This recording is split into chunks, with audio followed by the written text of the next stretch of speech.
on est 10. Ils sont peut-être 4000. Uber Eats et Deliveroo réinvestit la totalité en achetant la Ligue 1. Je me suis fait tabasser avec une commande Delicity. Très bien, oui. Ça... Donc je me suis baladé dans la ville avec un vélo et un sac qui n'était pas celui de Delicity. Donc si quelqu'un t'a vu... Donc si quelqu'un m'a vu, mettez en commentaire. Tous les restaurants ferment le 14 mars au soir. C'est mon anniversaire, je le sais. C'est vrai. Oui, c'était hier. Moi, je gagne 47% de plus en passant par Delicity. Arrêtez de passer sur Uber Eats et Deliveroo. Pourquoi on ne fait pas plus? Bonjour Alex. Bonjour Macha. Merci de me voir ici. Aujourd'hui, il y a quelque chose d'intéressant pour nous que je n'ai pas encore fait. Donc, on ne parle pas avec le chef, pas avec un propriétaire de restaurant. On parle avec quelqu'un qui ne possède pas ce restaurant, mais pourtant qui est vraiment dans la restauration de Nice à 100%. Si tu peux te présenter, parce que je crois qu'il y a beaucoup de gens pour l'instant qui connaissent bien tout ce que tu fais, mais qui ne te connaissent pas en personne. Tu peux raconter ton histoire et raconter qu'est-ce que tu fais à Nice. Alors, moi, je suis Alexandre, je suis l'un des 3 cofondateurs de Delicity avec Raphaël et Kevin. Et en fait, depuis 2020, on a créé Delicity pour permettre aux restaurateurs de livrer leurs clients en direct sans avoir à passer par les plateformes comme Uber Eats et Deliveroo. Et justement, de pas être obligé de payer des grosses commissions à Uber Eats et Deliveroo. Donc en fait, on est une solution alternative à Uber Eats et Deliveroo. Et moi, personnellement, alors je suis un ancien Parisien. Je suis venu dans le Sud parce que j'adore le Sud et on y trouve aussi des belles pizzas. Et que je suis un gros gourmand et que, en fait, avec le soleil et la mer, j'ai préféré descendre dans le Sud, avoir une vie plus tranquille et plus douce. Et on est vraiment bien dans la région. Et en fait, cette région offre plein d'opportunités. Et je suis content aujourd'hui d'avoir trouvé Raphaël et Kevin pour créer Delicity, pour développer Delicity et aller porter les couleurs niçoises sur toute la France. Vous avez décidé de faire cette entreprise, une idée, il est belle. Comment maintenant Delicity c'est assez fameux, surtout à Nice. Tout le monde, c'est pas la peine d'aller de dire voilà, on a une start-up, donc c'est plutôt les restaurateurs qui vous cherchent. Mais au début, j'imagine que c'était à l'envers. Ouais. Donc raconte un peu l'histoire, si c'était difficile déjà de trouver les premiers clients, si j'ai bien compris, donc c'était le temps de Covid, donc déjà.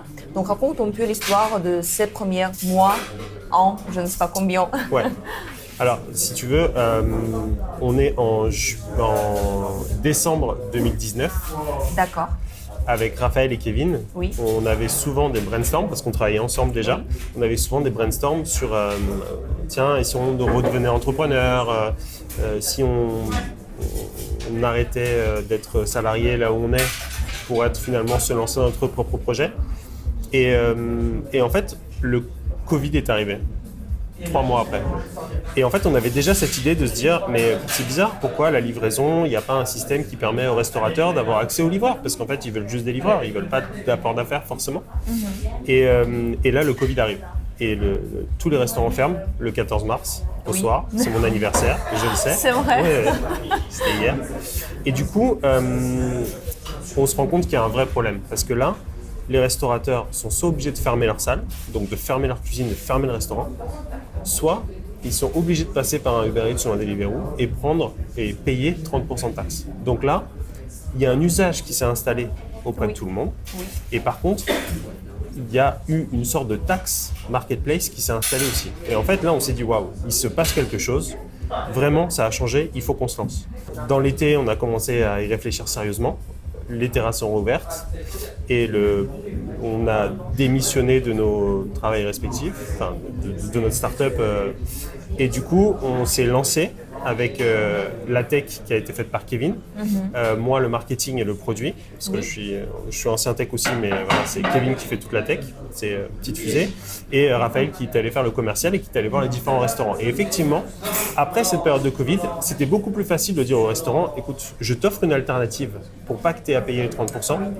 Et là, on a eu tout de suite un énorme retour. Donc, le nombre de restaurants, il y a eu différents problèmes. Il y a eu les restaurateurs qui nous ont fait confiance tout de suite. Bubu en fait partie, Nadir, Océanosa avec Manu. Et du coup, plein d'autres, je cite pas tout le monde, mais effectivement, ils nous ont fait confiance. Et là, l'autre problématique, ça a été de dire, OK, il faut trouver des livreurs maintenant. Et ça a été plus compliqué parce que finalement, on n'avait aucune crédibilité. On avait un système qui marchait pas encore très bien à l'époque. Oui. Et là, on se lance le 1er octobre. Et là, deuxième confinement. Et là... Vous avez eu de la chance, vraiment. Alors, je ne sais pas si on a eu de la chance parce que du coup, ça nous a fait beaucoup de travail.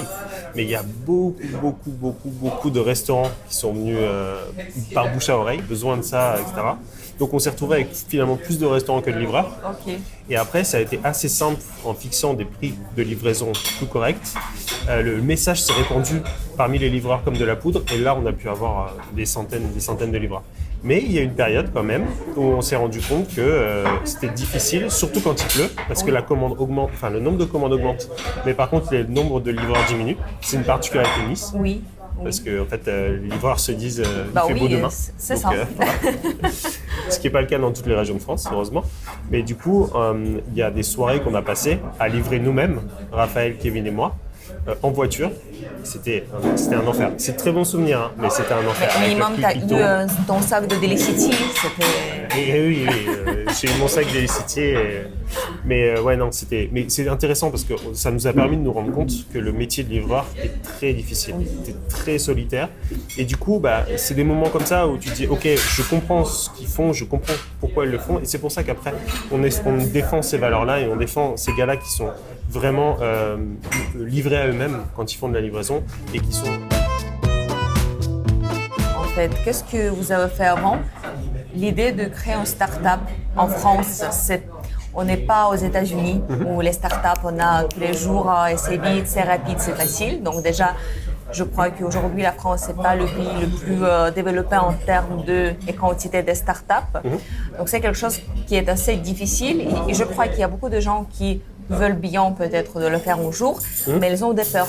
Donc tu peux nous raconter déjà l'histoire de vous trois, qu'est-ce que vous avez fait avant, comment vous avez décidé de se lancer et quelles difficultés vous avez eues au début. Alors, en fait, on a 3 profils qui sont vraiment complémentaires, et ça, c'est vraiment très important. Mais il y a un mot qui nous rassemble, c'est le challenge. Et en fait, je pense que quand tu te bats contre des énormes plateformes comme Uber Eats et Deliveroo, il faut aimer le challenge, tu vois, parce qu'on est 10, ils sont peut-être 4000, il faut aimer le challenge. Donc ça, c'est ce qui nous rapproche. Plus concrètement, donc on est 3 à la base. On a Kevin qui a 24 ans aujourd'hui, donc qui avait 21 ans quand on s'est lancé, qui est un petit prodige de l'informatique que j'ai eu la chance de recruter quand on travaillait dans la start-up précédente. Oui. Et du coup, lui a toujours eu des petits projets à droite à gauche. Ça a toujours été un bricoleur. Il avait une chaîne YouTube à l'époque avec 60 000 abonnés. C'est une petite star. Ouais. Et du coup, toujours à faire des petits projets. Donc c'était vraiment un bricoleur. Il a fait un bac pro cuisine. C'est vrai? Ouais. Ok. Alors que rien à voir, maintenant il fait du développement full-time. Et d'ailleurs, je ne sais pas s'il cuisine très bien. Je ne me prononcerai pas. Mais voilà, en tout cas, il a toujours eu cette âme d'entrepreneur, de vouloir construire quelque chose. Et alors Raphaël, pareil, mais lui dans la partie commerciale. Donc lui, c'est un gros hacker, c'est-à-dire que c'est un malin, tu vois. Il a toujours trouver quelque chose, et surtout c'est un commercial, c'est-à-dire qu'on l'appelle le scotch, tu vois, le scotch, parce que quand il te colle, c'est fini. Et voilà, et du coup lui, pareil, a eu pas mal de petits boulots et a toujours créé le travail qu'il voulait. Donc il a une petite agence à côté, il a eu une petite agence à côté qui faisait du bricolage, du référencement, tout ce qui allait. Et écoute, moi, même chose, c'est-à-dire que j'ai toujours eu, alors moi je suis un peu plus âgé, Raph a 35 ans, moi j'en ai 42 depuis hier. Du coup, moi, pareil, j'ai toujours eu cette envie de créer des choses par culture familiale. Mon père aussi était comme ça, il m'a toujours dit crée ta boîte. Voilà. Mais du coup, en fait, ça a été une ligne continue. Mais pour autant, j'ai créé des petites agences, j'ai créé des petits projets, mais rien qui n'a la dimension d'Elicity. Et en fait, sur la partie start-up pure, en fait, on a commencé à parler start-up dans notre équipe, chez YouStock, donc notre start-up précédente, où on s'est connus tous les 3. Et en fait, on a compris ce que c'était qu'une start-up. Et je pense que peu de personnes le savent, mais s'il y a des gens qui ont envie de se lancer là-dedans, la nature même d'une start-up, c'est de résoudre un problème. Oui. Et en fait, il y a plusieurs temps dans une startup. C'est le temps où tu cherches une vraie solution au problème, une nouvelle solution plus automatisée, plus moderne, moins chère, avec une nouvelle technologie, avec un nouveau process, avec une nouvelle loi. Et une fois que tu as trouvé ça, à ce moment-là, il y a le déploiement. Et à ce moment-là, tu lèves des fonds pour aller déployer le plus vite possible au plus grand nombre de personnes qui ont ce problème. Et en fait, il y a une misconception peut-être de la startup, c'est que vraiment, tu développes pas un produit et tu essaies de le vendre, ça c'est pas une startup. Vraiment se dire, écoute, on a un problème, on va essayer de trouver le moyen le plus efficace pour le résoudre. Et en fait, c'est vraiment dans cet esprit-là de test and learn qu'on essaye de créer des listiques, on a créé des listiques, on essaie de mener des listiques au jour le jour.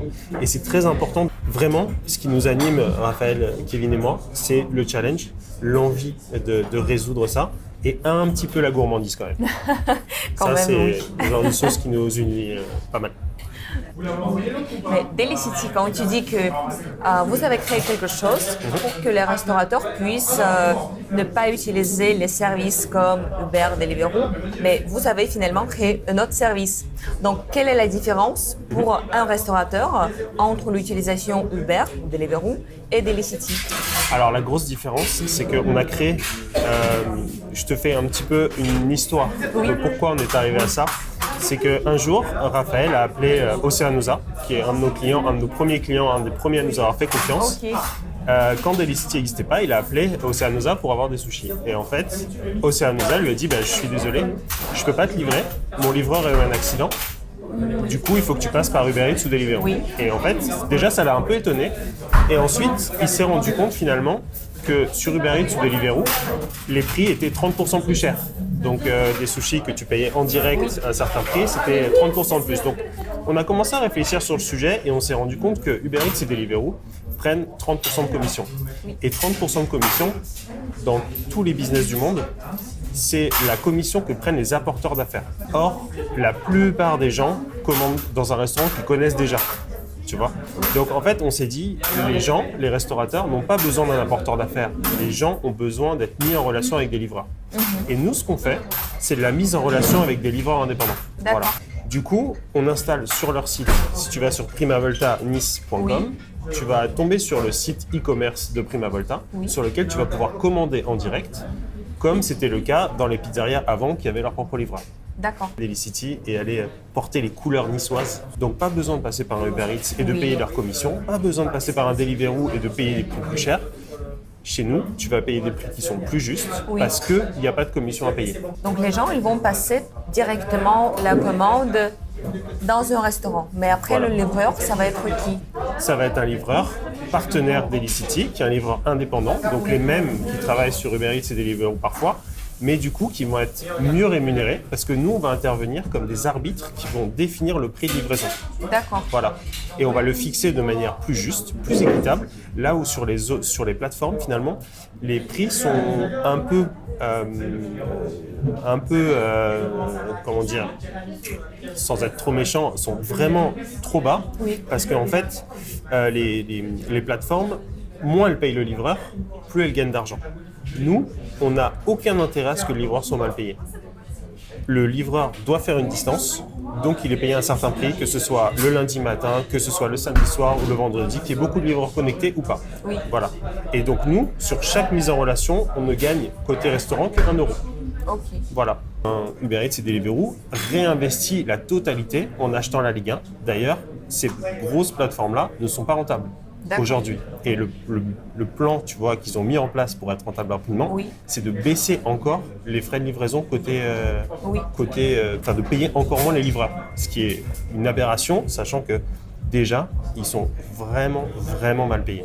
D'accord. Et vous êtes déjà rentable, tu veux dire? Alors, l'idée, c'est pour l'instant, c'est d'élargir la quantité, d'élargir la quantité des clients, d'avoir, je ne sais pas combien de pourcents du marché vous avez maintenant, à Nice par exemple, si c'est on a autour de 40% des restaurateurs qui font la livraison qui ont des listiers. D'accord. Donc, pour l'instant, quelle est votre idée? C'est d'élargir la quantité des gens, d'augmenter la quantité des clients et après peut-être d'augmenter des prix pour devenir rentable? Ah non, pas du tout. Non, nous, ce qui nous intéresse, en fait, on n'a aucun intérêt à monter les prix, si tu veux.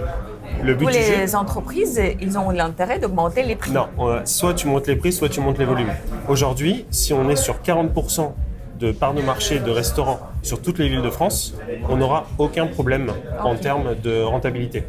Et d'ailleurs, on en parlera tout à l'heure probablement, mais la nouvelle levée de fonds qui est faite, elle est faite pour atteindre la rentabilité qui sera faite d'ici moins d'1 an. Parce qu'aujourd'hui, on est déjà à 1000 restaurants sur toute la France, on est déjà à 7 villes couvertes, Nice, Pau, Bordeaux, Nantes, Toulouse, Limoges et Paris. Et on est en train d'ouvrir Montpellier et Rouen. Et en fait, le but du jeu, c'est vraiment d'aller chercher le volume finalement, le volume de commandes, le volume d'affaires qui fait qu'on va pouvoir déjà libérer un maximum de restaurants.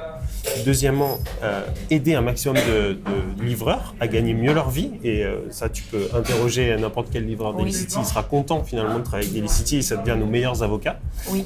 Et après, effectivement, à passer à un certain nombre de restaurants, nos frais fixes, nos coûts fixes sont couverts. Donc, on sera rentable très rapidement.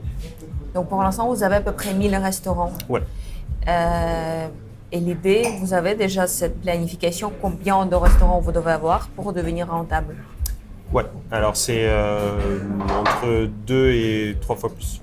Mais avec l'augmentation des clients, vous allez augmenter la quantité des gens qui vont travailler pour vous. Alors pas forcément parce que si tu veux, il y a deux choses qu'on défend chez d'Elicity, c'est nos valeurs, le fait que les livreurs soient bien payés, le fait qu'ils aient du support par exemple quand ils ont un problème de logistique, le scooter marche pas ou le vélo a crevé. Là on va les aider, on va essayer de trouver une solution. Donc ça c'est une des valeurs, c'est les valeurs qu'on défend. Et la deuxième c'est la qualité de service, donc s'assurer que les livreurs soient bien à l'heure, que la livraison se passe bien, s'il y a un problème avec une commande, parce que ça peut arriver malheureusement qu'un restaurant oublie quelque chose par exemple, qu'on le traite de manière la plus rapide, efficace, qualitative possible. Et ça effectivement, ça demande un certain investissement. Pour autant, tout a été automatisé pour que les restaurateurs reçoivent les commandes directes, que les livreurs reçoivent les commandes et en fait on a la même tech Kubernetes Deliveroo et une fois qu'on l'a, en fait elle ne coûte plus grand chose. Donc en fait elle est rentabilisée et du coup c'est finalement la qualité de service qui fait qu'on va avoir des coûts qui vont grandir en fonction du nombre de restaurants, mais c'est largement tenable sur 2 à 3 fois plus de restaurants. Et aujourd'hui, tu as combien de gens dans ton équipe? Alors aujourd'hui, on est 10. Ah, que 10? On est que 10, ouais. Pour 1000 restaurants quand même. Donc pour 1000 restaurants et 7 zones, c'est un tour de force. Mais en fait, c'est la passion qui nous drive tous. Et en fait, on fait des horaires qui sont pas des horaires light, mais on est passionné par ce qu'on fait. Et ça nous fait plaisir de voir des belles adresses arriver chez d'Elicity. Ça nous fait plaisir de voir des belles adresses performer chez d'Elicity, de survivre des fois grâce à nous, de voir des bons livreurs continuer à livrer parce que justement ils ont le soutien de d'Elicity, qu'ils ont des commandes d'Elicity. Là où s'ils restaient avec d'autres plateformes, ils arrêteraient le métier. Et j'ai plein de témoignages de livreurs qui me disent s'il n'y avait pas d'Elicity, on aurait arrêté. Mais les livreurs, ce sont les indépendants, donc qui travaillent pour vous, pour Uber, Et là, comment ça se passe déjà pour trouver ces gens? Donc vous les attirez parce que vos conditions sont beaucoup plus intéressantes pour eux. Mais après, tout ce qui concerne le matériel technique, donc scooter, vélo, c'est à eux. C'est-à-dire, tu peux nous raconter un peu si par exemple quelqu'un va nous regarder et va penser, moi, je veux être un livreur. Qu'est-ce que je fais? Qu'est-ce que je dois avoir avec moi? Comment ça se passe un peu? Alors, la seule chose qu'on demande à nos livreurs, c'est d'avoir un sac réfrigéré et après, et d'être en règle avec la législation, si tu veux.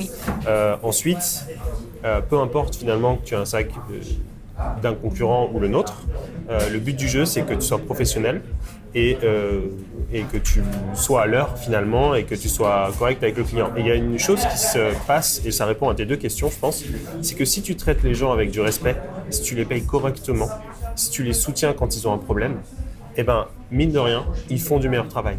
Et je vais te donner l'exemple d'un livreur à nous, avec qui on travaillait, qui s'appelle Zafer. Si tu regardes Zafer, c'est pour toi. Un jour, Zafer m'a appelé parce qu'il s'était t'a fait... appelé, donc il m'a livreur, appelé. et il a ton numéro. Non, alors, c'est le numéro de Ok, veille, si tu veux. donc c'est pas personnel Alors, quand même. Il y en Ok. a qui ont mon numéro quand même. Mais il m'a appelé en disant j'ai un problème, je me suis fait tabasser avec une commande d'Elicity. Je me suis fait tabasser parce qu'il se trouve que il s'est passé quelque chose. Il y a quelqu'un qui lui est rentré dedans à pied. Enfin voilà, donc ils se sont un peu battus.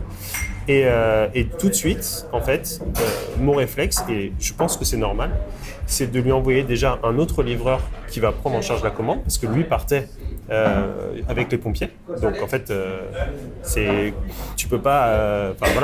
Il faut que le livreur soit, il faut que le livreur soit payé, il faut que le client soit livré quand même. Donc on a trouvé un autre livreur pour continuer la commande, ça c'est une chose. Et ensuite, je suis allé le récupérer son vélo. Ok. Lui récupérer son sac, qui n'était pas un sac d'Elicity. Donc je me suis baladé dans la ville avec un vélo et un sac qui n'était pas celui d'Elicity. Donc si quelqu'un t'a vu... Donc si quelqu'un m'a vu, mettez en commentaire. Mais du coup, c'était assez marrant. Et du coup, j'ai monté le vélo dans nos bureaux en attendant qu'il sorte. Et voilà. Et du coup, il avait juste quelques petites blessures, donc il est arrivé dans l'après-midi.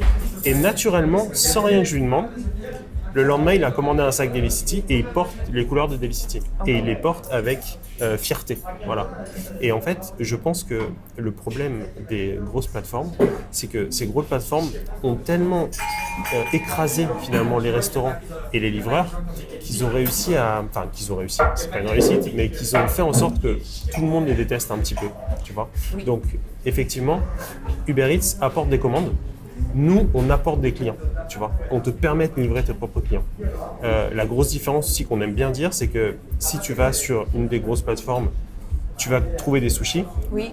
Chez Delicity, tu vas pouvoir commander les sushis de ton sushi préféré, de ton Oceanosa, de ton Onaka. Donc, c'est vraiment différent parce que tous les sushis sont pas les mêmes. Je dis pas que Onaka ou Oceanosa sont les meilleurs.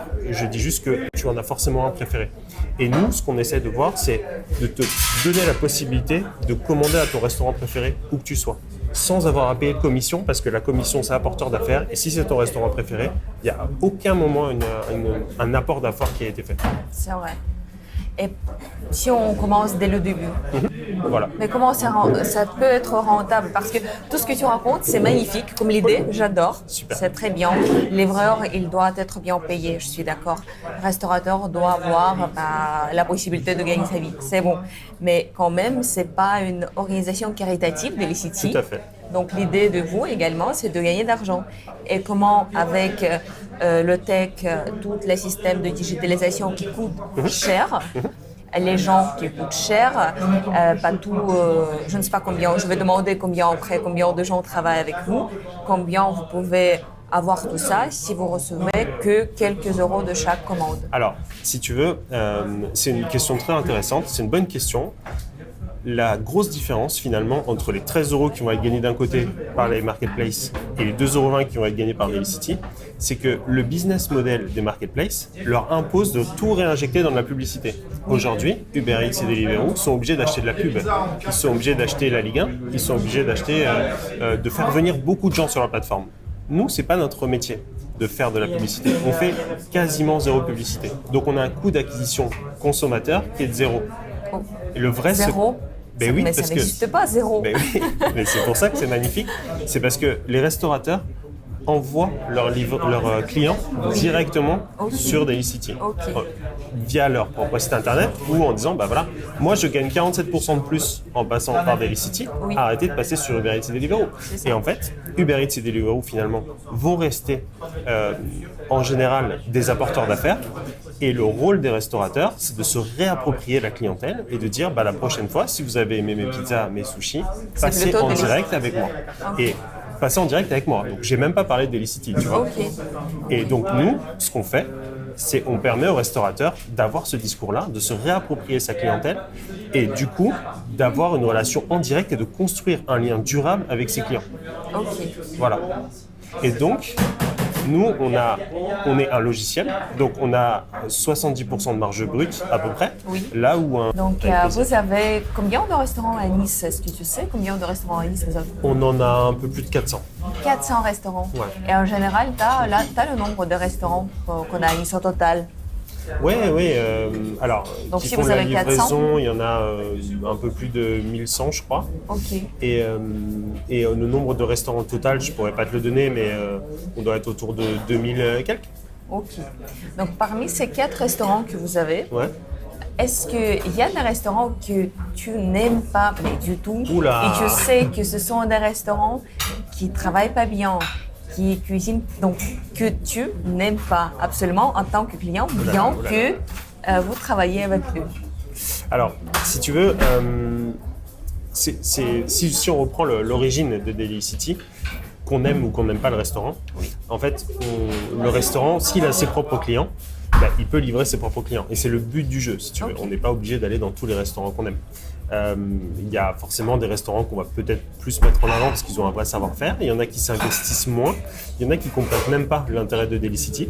Donc, qui nous considèrent comme un Uber ou Deliveroo moins cher et qui attendent de nous qu'on leur apporte des clients. Là, effectivement, c'est pas ça qu'on fait, si tu veux. Donc, moi, personnellement, je ne suis pas client de tous mes restaurants. Voilà, j'ai mes favoris. On est dans un de mes favoris. J'en ai plein d'autres. Et je vais te répondre autrement, mais j'ai vraiment le cœur brisé quand un de mes restaurants ferme. Ok. Et parce que on se remet un peu en question aussi de se dire, est-ce que c'est à cause de nous? Est-ce qu'on n'a pas été assez bon? Est-ce qu'on l'a pas assez bien conseillé? Et malheureusement, en fait, on ne peut pas tout faire tout le temps, mais c'est vrai que ça nous touche vraiment quand il y a beaucoup de restaurants qui ferment. Je pense à Alto Resto, que j'adorais vraiment. C'était un de mes restaurants préférés. Et non, malheureusement, voilà. Moi, en tout cas, personnellement, je ne suis pas client de tous mes restaurants. Raphaël a d'autres restaurants. Kevin a d'autres restaurants, parce qu'il a un autre palais. Donc, pas de problème là-dessus. Par contre, effectivement, il faut un minimum de qualité. Livrer des clients avec des cafards, ça on ne fait pas, tu vois. C'est juste par principe. Si on parle maintenant de tes restaurants préférés, parce que je ne crois pas que tu vas me donner les restaurants parmi vos clients que tu détestes. Je vais me faire taper dessus, ouais.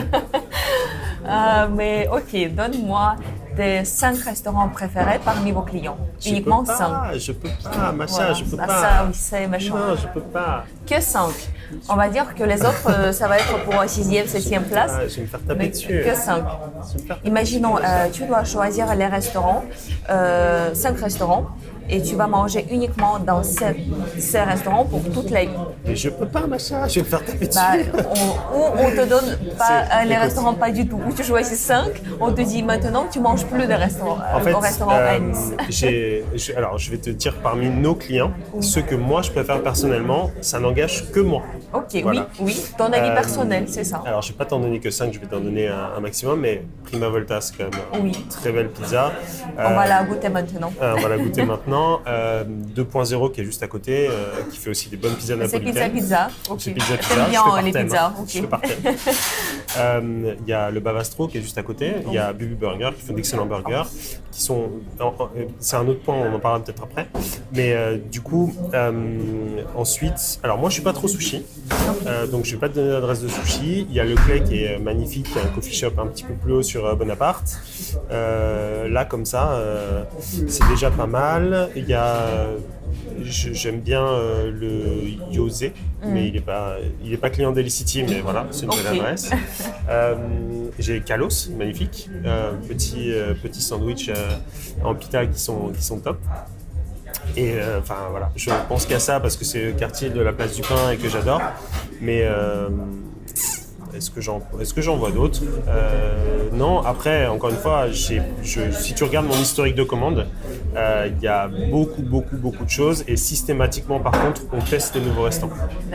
Dès qu'il y a un nouveau resto qui ouvre, on le teste. Et là, j'y pense pas, mais on va dire que c'est ceux-là où je vais le plus régulièrement, où je mange le plus régulièrement. Est-ce qu'il y a encore... En fait, nous, la suite du projet Delisty, ça a été de débundeler un peu les plateformes. Et les plateformes, elles font 3 choses. Elles font de la logistique avec Deliveroo, elles font de la tech avec une application et une interface pour commander. Et la troisième chose, c'est du marketing. Et en fait, le marketing, finalement, sur un Uber Eats ou un Deliveroo, c'est en général simplement des promotions. Et c'est le grand axe finalement qu'ils choisissent. Donc les restaurants sont obligés, en plus de perdre de l'argent, d'être moins rentables sur les commandes, de faire des promotions pour attirer de nouveaux clients. Nous, le pari qu'on a fait, c'est un peu un contre-pied de ça, c'est de dire on va mettre en avant le savoir-faire des restaurants. Voilà. Et donc du coup, on a finalement dans l'abonnement Delicity, parce qu'il y a un abonnement Delicity pour les restaurateurs pour avoir le site internet, on a un abonnement qui permet finalement d'avoir une mise en avant du service et une mise en avant de ton savoir-faire via ces vidéos-là. Et ces vidéos sont postées sur le compte des restaurants surtout pour montrer à leurs propres clients et faire venir des nouveaux clients depuis leur compte Delicity. Et la grosse différence avec une plateforme, je vais arrêter de prononcer leur nom, une grosse différence avec les plateformes, c'est que demain, s'ils arrêtent le service avec Delicity, ils ont quand même une vidéo sur leur savoir-faire qui peut être utilisée de façon complètement indépendante. Là où si tu arrêtes sur les autres plateformes... des différents plans tarifaires, des abonnements, de tout. Si tu peux nous donner par exemple, Sylvia, c'est toujours difficile en France d'avoir les tarifs et tout. Tu dois appeler ou écrire, c'est pas très bien affiché. Moi, personnellement, je déteste ça. Donc je ne sais pas s'il y a peut-être un restaurateur qui va nous regarder et va se poser la question, ok, c'est cool l'idée, j'adore, combien ça me coûte? Donc tu peux nous dire en général, tu peux commencer par ça, tu vas payer ça, tu vas avoir ça. Et tu peux faire ça à tel prix. Ouais. Comment ça se passe, la tarification? Les offres sont en train de changer pour s'adapter encore mieux, parce qu'encore une fois, on est dans le test and learn. Okay. Mais en gros, le site internet avec la page de vente, ça va coûter 49 € par mois. Okay. Et voilà. Et après, par transaction, nous, on va prendre 1 € de frais de service. Voilà, et pour des prestations supplémentaires, ça va coûter un peu plus cher et ça va coûter aux alentours de 150 € par mois pour qu'on s'occupe un peu plus de ta communication. Est-ce qu'on peut dire que ça, c'est le maximum? Donc le minimum, c'est 49 et le maximum, c'est 150? Ou il y a encore quelque chose qu'on peut rajouter? On peut encore rajouter des petites options, mais on est autour de ça. Ça va être au maximum 200 € par mois, mais voilà. Là, c'est pour un service premium plus. Et c'est vrai que, par contre, quand on fait une vidéo, quand on met des vidéos tous les 2 mois, c'est vrai que le restaurant a plus de commandes parce que ça, c'est un autre point qui est intéressant. C'est que quand tu passes devant un restaurant comme celui-ci par exemple, tu vois pas forcément les pizzas qu'ils font. Et en fait, aujourd'hui, on a un peu creusé le sujet sur comment tu fais pour choisir un restaurant. J'étais avec une amie l'autre jour, on cherchait un restaurant sur le port, et on a vu 5 restaurants, les uns à côté des autres, et on n'avait aucune photo, on avait juste la carte. C'est vrai. Personne en terrasse, et on s'est posé la question de savoir mais comment on fait. Là aujourd'hui, si tu arrives à être sur Instagram et voir finalement le cadre déjà, voir ce qui est proposé, les pizzas qui sont proposées et le concept du restaurant. Et ça, c'est un point, j'en parlais tout à l'heure, entre un Bu Burger qui fait des super smash burgers et un Bavastro qui fait des burgers bien plus gourmands, on a 2 concepts qui sont complètement différents.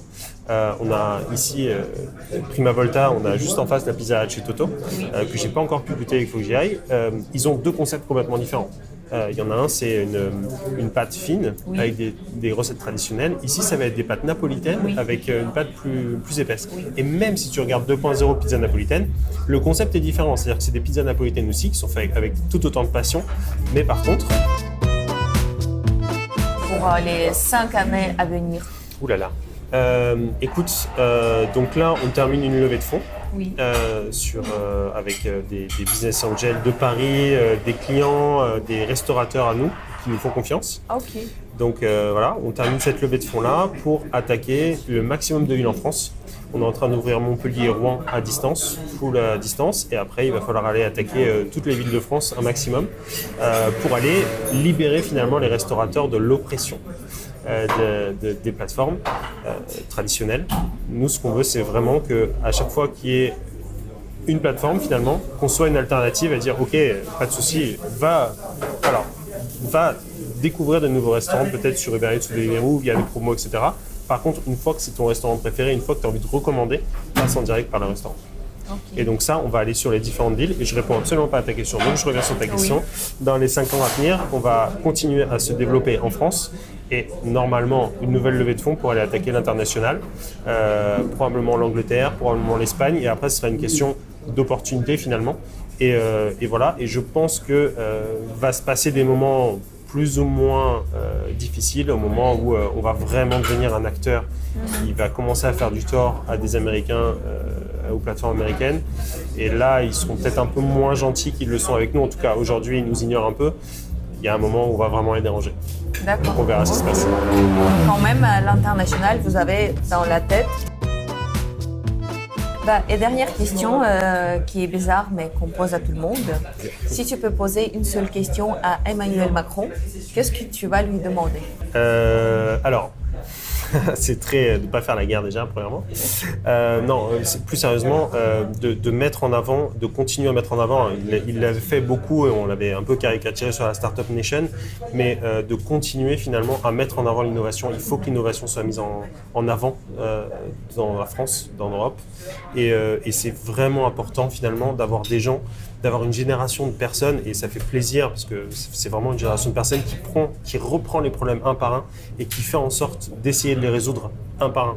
Et en fait, moi, je m'intéresse finalement au problème des restaurateurs, parce que la restauration, c'est un problème immense. Si tous les restaurants fermaient, ce serait une catastrophe, tant en termes d'économie que en termes de plaisir, en termes de savoir-faire perdu.